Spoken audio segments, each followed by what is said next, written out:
first time na maka-witness ako ng ganitong, ano bang tawag niyo dito?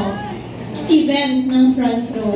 Kasi the first time na sinama ako ni Miss Crizel, at 11 p.m. sa main office ng front row, nagulat ako, 11 p.m. ang dami pang tao. Actually, hindi ko alam kung paano ako magsisimula, tinitingala, and one of my idols, bakit? Kasi wala pang brilliant skin, yung front row. Nakikita ko na sa ko, wow, ang dami ng billboards. Ang dami nilang events. Actually, isa sila sa mga naging inspiration ko na sinabi ko, one day, magiging ganyan din yung brilliant skin.